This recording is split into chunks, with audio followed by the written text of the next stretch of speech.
Hello बच्चों, चलिए प्रश्न को पढ़ते हैं और समझते हैं। फलनों का एक्स के सापेक्ष समाकलन ज्ञात कीजिए। और फलन दिया है बच्चों ई की घात एक्स और कोष्टक में है 1/x माइनस 1/x की घात 2। तो बच्चों हमें इसका समाकलन करना है। इसका समाकलन करने से पहले बच्चों प्रश्न के लिए हम मुख्य अवधारणा लिख लेते हैं बच्चों, ठीक है, जिसकी सहायता से हम इस प्रश्न को हल करेंगे। तो इस प्रश्न के लिए देखिए हमारी मुख्य अवधारणा क्या होगी। मुख्य अवधारणा में बच्चों हम प्रश्न के लिए एक सूत्र लिखेंगे बच्चों, जिसकी सहायता से यह आसानी से हल हो जाएगा। ठीक है, देखो बच्चों, हम जानते हैं कि हमारे पास ई की घात एक्स, उसके बाद बच्चों एफ एक्स और प्लस एफ डैश एक्स है। ठीक है बच्चों, ये सूत्र है समाकलन में डी एक्स। तो इस प्रकार से अगर कोई समाकलन होता है बच्चों, तो इसका जो उत्तर होता है बच्चों वह होता है ई की घात एक्स एफ एक्स और प्लस हो जाएगा बच्चों सी। ठीक है, तो यह इस समाकलन का उत्तर होगा बच्चों। यह आपको मुख्य अवधारणा में याद रखना है। ठीक है बच्चों, अब देखिए हम इस प्रश्न को हल करते हैं और प्रश्न में जो दिया है उसे देखते हैं बच्चों। जिसका हमें समाकलन ज्ञात करना है उसको बच्चों हम आई के बराबर ले लेते हैं। ठीक है ना, तो हम इसको लिख सकते हैं, माना यह जो जिसका हमें उत्तर लाना है यह आई के बराबर है। तो माना आई बराबर बच्चों समाकलन ई की घात एक्स, उसके बाद 1/x और माइनस 1/x की घात 2 है बच्चों।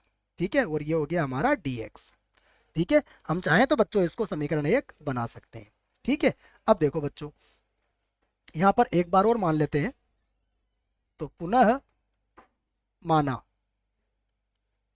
देखो बच्चों, 1/x को मैं एफ ऑफ एक्स मान लेता हूँ बच्चों। तो एफ ऑफ एक्स बराबर 1/x। ठीक है बच्चों, अब मैं इसका x के सापेक्ष अवकलन करूंगा बच्चों।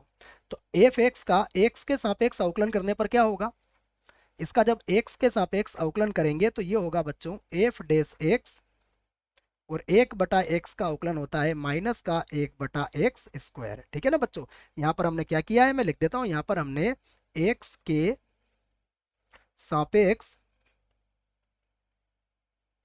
अवकलन किया है बच्चों। ठीक है, अवकलन। ठीक है, तो अब देखिए बच्चों क्या होगा। तो अब आप समीकरण 1 में मान रख सकते हैं। तो अब देखो बच्चों, समीकरण 1 से आई बराबर हमारे पास हो जाएगा बच्चों ई की घात एक्स,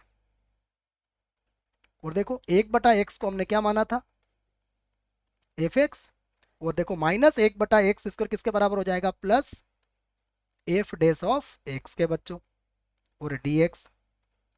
तो अब देखो बच्चों, जो मुख्य उदाहरण में हमने सूत्र लिखा है, इस सूत्र की सहायता से बच्चों हम इसको क्या लिख सकते हैं, आई बराबर।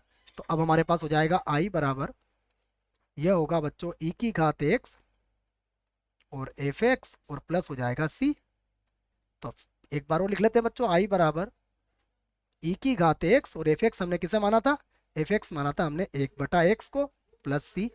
तो बच्चों यह हमारा उत्तर आ चुका है। इसको हम ऐसा भी लिख सकते हैं, ई की घात x/x और प्लस सी।